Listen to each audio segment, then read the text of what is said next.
ಓಂ ಭಾಸ್ಕರಾಯ ನಮಃ. ಸಂಕ್ರಾಂತಿಯ ಪುರುಷ. ನಮಗೆಲ್ರಿಗೂ ಕೂಡ ಸಂಕ್ರಾಂತಿ, ಮಕರ ಸಂಕ್ರಾಂತಿ ಬಂದಾಗ ರವಿಯು ಮಕರ ರಾಶಿಯ ಪ್ರವೇಶ ಮಾಡಿದಾಗ ನಾವೆಲ್ಲರೂ ಸಹ ಆ ಸಮಯದಲ್ಲಿ ಪಂಚಾಂಗ ಕರ್ತರಿರ್ಬೋದು, ವಿದ್ವಾಂಸರುಗಳಿರ್ಬೋದು, ಸಾಕಷ್ಟು ವಿಶೇಷವಾದ ಪಂಡಿತರು ಮೊದಲು ಕಾಣ್ತಕ್ಕಂಥದ್ದೇ ಈ ವರ್ಷದ ಸಂಕ್ರಾಂತಿಯ ಪುರುಷ ಯಾವ ಆಕಾರದಲ್ಲಿದ್ದಾನೆ, ಯಾವ ಸ್ವರೂಪದಲ್ಲಿದ್ದಾನೆ, ಹೇಗೆ ಬರ್ತಾ ಇದ್ದಾನೆ, ಯಾವ ಆಹಾರ ಭುಜಿಸ್ತಾ ಇದ್ದಾನೆ, ಯಾವ ಬಟ್ಟೆ ಹಾಕಿದ್ದಾನೆ, ಯಾವ ರೂಪದಲ್ಲಿದ್ದಾನೆ ಅಂತಕ್ಕಂಥದ್ದನ್ನು ನಾವು ಪಂಚಾಂಗದ ರೀತಿ ಅಥವಾ ಆ ಬಂದಿರತಕ್ಕಂಥ ತಿಥಿ ಆವತ್ತಿನ ದಿನದ ಲೆಕ್ಕಾಚಾರವನ್ನು ಹಾಕಿ ನೋಡೋಕ್ಕೋದಾಗ ಅದರ ಒಂದು ಸ್ವರೂಪ ನಮಗೆ ಕಾಣುತ್ತೆ. ಅದನ್ನೇ ನಾವು ಸಂಕ್ರಾಂತಿ ಪುರುಷ ಅಂತ ಕರಿತೀವಿ. ಈ ವರ್ಷದ 15ನೇ ತಾರೀಕು 1ನೇ ತಿಂಗಳು 2024 ಸೋಮವಾರದ ದಿನ ಬಂದಿರತಕ್ಕಂಥ ಮಕರ ಸಂಕ್ರಾಂತಿಯ ಫಲ ಹೇಗೆ ಅಂದರೆ, ಯುಗಾದಿಯ ಸಮಯದಲ್ಲಿ ಯುಗಾದಿಯ ಫಲ ಆವತ್ತಿನ ದಿನ ಯಾವ ದಿನ ಬಂದಿದೆ ಅದು ರಾಜನಾಗ್ತಾನೆ. ಹಾಗೆಯೇ ಏನು ಮೇಷರಾಶಿಗೆ ರವಿ ಸಂಚಾರ ಮಾಡ್ತಕ್ಕಂಥ ದಿನ ಏನು ಬಂದಿದೆ ಅದು ಮಂತ್ರಿ ಆಗ್ತಾರೆ. ಆದರೆ ಈ ಸಾರಿ ಈ ಒಂದು ಸಂಕ್ರಾಂತಿಯ ಪುರುಷ ಏನಾಗಿದ್ದಾನೆ, ಇದರ ಪ್ರಭಾವ ಹೇಗಿದೆ, ಇದು ನಕ್ಷತ್ರಗಳ ಮೇಲೆ ಹೇಗಿದೆ ಅಂತಕ್ಕಂಥದ್ದನ್ನು ಕೂಡ ನಾವು ಗಮನಿಸಬೇಕಾಗಿರುತ್ತೆ.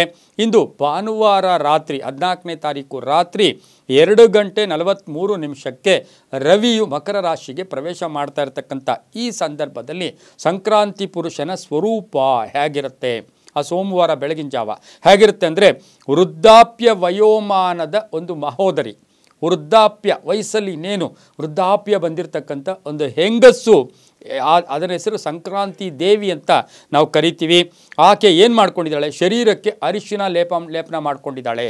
ಶರೀರಕ್ಕೆ ಅರಿಶಿನವನ್ನು ಲೇಪನ ಮಾಡ್ಕೊಂಡಿರ್ತಕ್ಕಂಥದ್ದು, ಕಪ್ಪು ವರ್ಣದ ವಸ್ತ್ರವನ್ನು ಧರಿಸ್ಕೊಂಡಿದ್ದಾಳೆ, ನೀಲಿ ವರ್ಣದ ಕಂಚುಕ ಪುಷ್ಪರಾಗವನ್ನು ಧರಣೆ ಮಾಡ್ಕೊಂಡಿರ್ತಕ್ಕಂಥ ಈ ತಾಯಿ ಗರಿಕೆಯನ್ನು ಮುಡುಪಾಗಿಟ್ಕೊಂಡಿದ್ದಾಳೆ. ಫಲರೂಪದಲ್ಲಿ ಜೇನುತುಪ್ಪದ ಪಾತ್ರೆಯನ್ನು ಇಟ್ಕೊಂಡಿರ್ತಕ್ಕಂಥ ಈ ತಾಯಿ ಎಲೆಯಲ್ಲಿ ಜೇನುತುಪ್ಪದ ಪಾತ್ರೆ ಇಟ್ಕೊಂಡಿದ್ದಾಳೆ. ಎಲೆಯಲ್ಲಿ ಚಿತ್ರಾನ್ನವನ್ನು ಭುಜಿಸ್ತಾ ಇರ್ತಕ್ಕಂಥ ಈ ತಾಯಿಯ ವಾಹನ ಅಶ್ವವಾಹನ, ಒಂದು ಕುದುರೆ, ಮತ್ತೊಂದು ಸಿಂಹವಾಹನದಲ್ಲಿ ಕುಳಿತು ಪಶ್ಚಿಮದ ಕಡೆ ಪ್ರಯಾಣ ಮಾಡ್ತಾ ಇದ್ದಾಳೆ. ಪಶ್ಚಿಮದ ಕಡೆಯಿಂದ ಪ್ರಯಾಣ ಮಾಡಿಕೊಂಡು ಆಗ್ನೇಯ ದಿಕ್ಕಿಗೆ ಹೋಗ್ತಾ ಇರ್ತಕ್ಕಂಥ ಈ ಸಂಕ್ರಾಂತಿ ಪುರುಷರ ಸ್ವರೂಪ ಇದು ಪೂರ್ವ ದಿಕ್ಕಿಗೆ, ಅಂದರೆ ಪಶ್ಚಿಮದ ಕಡೆಯಿಂದ ಬರ್ತಾ ಆಗ್ನೇಯದ ಕಡೆ ನೋಡಿ ಪೂರ್ವ ದಿಕ್ಕಿಗೆ ಪ್ರಯಾಣ ಮಾಡ್ತಾ ಇರ್ತಕ್ಕಂಥ ಈ ಸಂಕ್ರಾಂತಿ ಪುರುಷನ ಫಲಾಫಲಗಳು ನೋಡೋಕ್ಕೆ ಹೋದಾಗ ನಮಗೆ ಶತಭಿಷ ನಕ್ಷತ್ರ, ಪೂರ್ವಾಭಾದ್ರ ನಕ್ಷತ್ರ, ಉತ್ತರಾಭಾದ್ರ ನಕ್ಷತ್ರದವರಿಗೆ ಪ್ರಯಾಣ ಯೋಗಗಳು ಜಾಸ್ತಿ ಇರುತ್ತೆ. ಈ ವರ್ಷದಲ್ಲಿ ಸಂಕ್ರಾಂತಿಯ ಫಲ ಶತಭಿಷ ನಕ್ಷತ್ರ, ಪೂರ್ವಾಭಾದ್ರ ನಕ್ಷತ್ರಗಳಿಗೆ ಫಲಗಳು, ಸಂಕ್ರಾಂತಿಯ ಫಲ ನೋಡೋಕ್ಕೆ ಹೋದಾಗ ಶತಭಿಷ, ಪೂರ್ವಾಭಾದ್ರ, ಉತ್ತರಾಭಾದ್ರದವರಿಗೆ ಬರೀ ಪ್ರಯಾಣಗಳು, ಪದೇ ಪದೇ ಪ್ರಯಾಣ. ರೇವತಿ ನಕ್ಷತ್ರ, ಅಶ್ವಿನಿ ನಕ್ಷತ್ರ, ಭರಣಿ ನಕ್ಷತ್ರ, ಕೃತಿಕಾ ನಕ್ಷತ್ರ, ರೋಹಿಣಿ ನಕ್ಷತ್ರ, ಮೃಗಶಿರ ನಕ್ಷತ್ರದವರಿಗೆ ಬಹಳಷ್ಟು ಶುಭದ ಫಲಗಳು. ಸುಖ ಯೋಗ, ಮನೆ ಯೋಗ, ಆಸ್ತಿ ಯೋಗ, ಹಣದ ಯೋಗ, ಅಧಿಕಾರ ಯೋಗ ಕೂಡ ಈ ಒಂದು ನಕ್ಷತ್ರಗಳು ಇರುತ್ತೆ.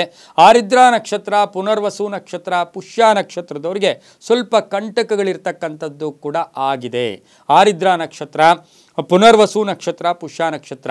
ಅದೇ ನೋಡಿ, ಆಶ್ಲೇಷ ನಕ್ಷತ್ರ, ಮಕ ನಕ್ಷತ್ರ, ಪುಬ್ಬ ನಕ್ಷತ್ರ, ಉತ್ತರ ನಕ್ಷತ್ರ, ಹಸ್ತ ನಕ್ಷತ್ರದವರಿಗೆ ವಸ್ತ್ರಯೋಗ, ಆಭರಣ ಯೋಗ ಇರ್ತಕ್ಕಂಥದ್ದು ಕೂಡ ಆಗಿರುತ್ತೆ. ಸ್ವಾತಿ, ವಿಶಾಖ, ಅನುರಾಧ ಖರ್ಚು ಜಾಸ್ತಿ ಇರುತ್ತೆ. ಹಾಗೆಯೇ ಜ್ಯೇಷ್ಠ, ಮೂಲ, ಪೂರ್ವಾಷಾಢ, ಉತ್ತರಾಷಾಢ, ಶ್ರವಣ, ಧನಿಷ್ಠ ಅವರಿಗೆ, ಈ ರಾಶಿಗಳವರಿಗೆ ಧನಲಾಭ, ಈ ನಕ್ಷತ್ರಗಳಿಗೆ ಧನಲಾಭ ಇರತಕ್ಕಂಥದ್ದು ಕೂಡ ಆಗಿರುತ್ತೆ. ಈ ರೀತಿಯ ಸಂಕ್ರಾಂತಿ ಪುರುಷನ ಒಂದು ಸ್ವರೂಪ ಕೂಡ ಇದಾಗಿರುತ್ತದೆ. ಸರ್ವೇ ಜನ ಸುಖಿನೋ ಭವಂತು.